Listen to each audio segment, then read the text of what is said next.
Inilah Injil suci menurut Yohanes. Dimuliakanlah Tuhan.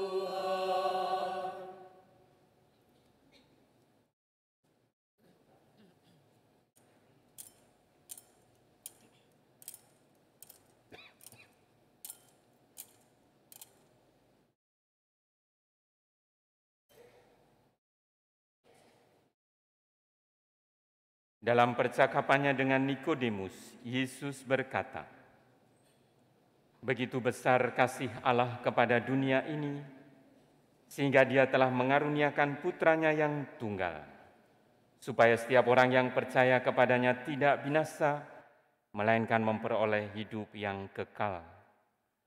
Sebab Allah mengutus putranya ke dalam dunia, bukan untuk menghakimi dunia, melainkan supaya dunia diselamatkan melalui Dia. Siapa saja yang percaya kepadanya, ia tidak akan dihukum.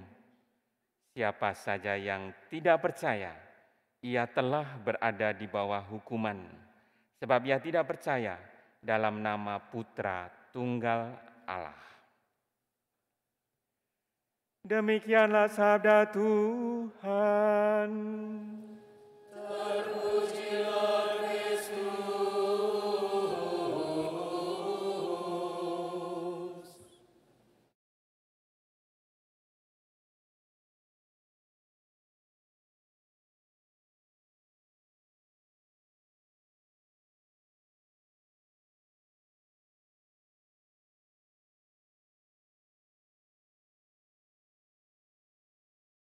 Saudara-saudari yang dikasihi Tuhan, jika ada puji syukur di meja Anda, di bangku Anda, atau untuk kali ini bolehlah ya buka HP itu, asal untuk mengakses pengakuan iman Konsili Nikea Konstantinopel dari puji syukur nomor 2. Karena homili ini mungkin akan sedikit menyinggung teks "Aku percaya" yang panjang dari Konsili Nikea Konstantinopel. Renungan pada Hari Raya Tritunggal Maha Kudus ini bersumberkan pada penjelasan Uskup Robert Barron dari Amerika Serikat. Saya lupa keuskupan mana. Saya tertarik kepada penjelasan beliau, mungkin karena lebih filosofis daripada teologis. Berdasarkan pengenalan kita pada gejala-gejala di sekitar kita daripada penafsiran teks-teks kitab suci.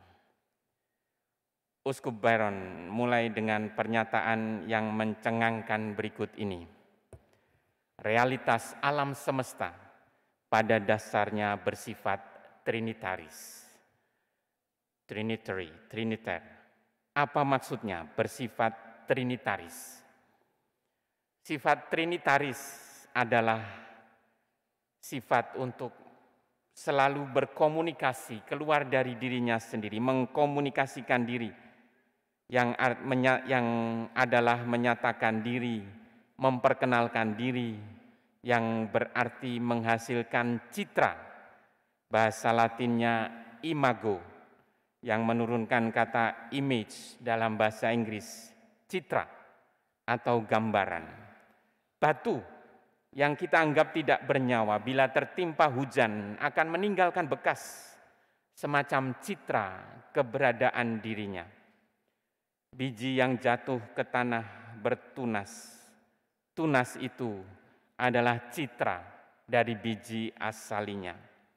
Hewan-hewan berkembang biak menghasilkan citra dirinya. Manusia sebagai makhluk berkesadaran, berkomunikasi dengan kompleksitas yang lebih rumit daripada sekedar berketurunan. Saya sekarang sedang mengomunikasikan pikiran saya tentang Allah Tritunggal kepada Anda. Ini adalah semacam membentuk citra juga.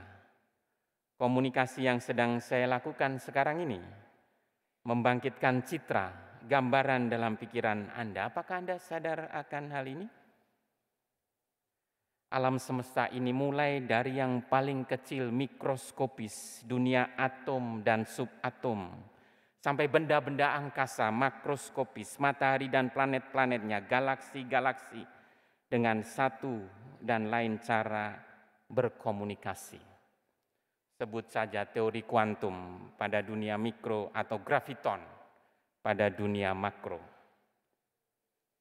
Dari mana sifat dasar trinitaris dari alam semesta, mulai dari yang paling kecil sampai yang paling besar, atau yang paling dekat realitas kita sehari-hari, yang pada dasarnya adalah komunikasi, pengungkapan dan pernyataan diri, pembangunan citra. Kita mengawali kredo Konsili Konstantinopel dengan aku percaya akan satu Allah, Bapa yang Maha Kuasa, pencipta langit dan bumi, dan segala sesuatu yang kelihatan dan tak kelihatan.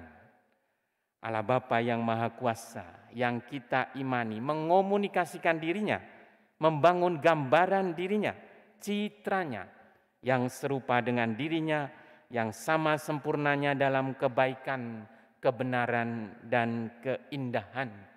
Dialah Allah Putra. Maka kita melanjutkan kredo Konsili Nikea Konstantinopel ini dengan aku percayakan satu Tuhan Yesus Kristus, Putra Allah yang tunggal, Allah dari Allah, terang dari terang, Allah benar dari Allah benar. Allah Putra sebagai gambaran atau citra sempurna dari Allah Bapa dalam teks kredo atau pengakuan iman Konsili Nikea Konstantinopel ini dirumuskan dengan sehakikat dengan Bapa. Allah Putra sebagai gambaran atau citra sempurna dari Allah Bapa dirumuskan dengan sehakikat dengan Bapa. Selanjutnya, bila kita membayangkan komunikasi Allah Bapa dan Allah Putra yang adalah komunikasi kasih, keluarlah nafas kehidupan atau roh yang menghidupkan. Dialah Roh Kudus. Demikianlah dalam bagian ketiga kredo Konstantinopel ini kita mengucapkan aku percaya akan Roh Kudus, Ia Tuhan yang menghidupkan, Ia berasal dari Bapa dan Putra. Frase terakhir ini dapat dipahami dalam tanda kurung sebagai penjelas kalimat. Ada frase tambahan dalam tanda kurung. Ia berasal dari, dalam kurung, komunikasi kasih Bapa dan Putra. Ia berasal dari komunikasi kasih Bapa dan Putra. Demikianlah setiap kali kita membuat tanda salib, kita mengungkapkan iman kita akan Allah Bapa yang mengomunikasikan dirinya dalam dan melalui Allah Putra, dan dari keduanya mengalirlah Allah Roh Kudus. Allah Tritunggal Maha Kudus, komunitas kasih yang menghidupkan. Dengan demikian, dalam terang inspirasi ini, semoga kita memahami sedikit sabda Tuhan Yesus kepada Nikodemus ini.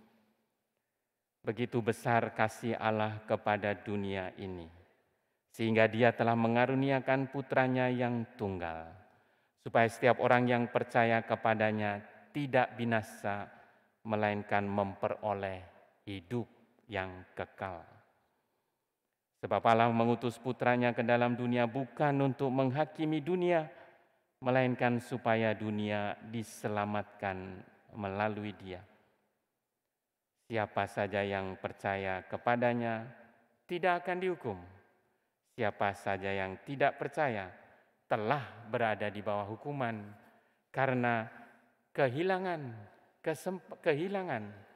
kesempatan untuk hidup dalam komunitas kasih yang memberikan rasa kekekalan dalam diri kita.